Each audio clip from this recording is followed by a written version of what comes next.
Hey folks, you guys have a Chrysler 300 with the battery in the trunk. Check this out. You guys have a rotted terminal. Look at this. It's rotted away. It's no longer clamping. Thank goodness Autozone makes a nice design here. I'm going to show it to you. Duralast Gold. This is it right here.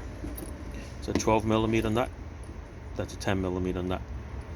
Okay, on the old one, same thing. Okay, that's a 12 millimeter nut. You go and you remove this piece, install the new one. You go and you install this one on there. Okay, nice, easy peasy, good as gold. All right, thanks for watching.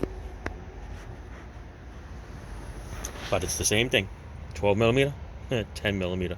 Clean the terminals, all that stuff. All right, ciao.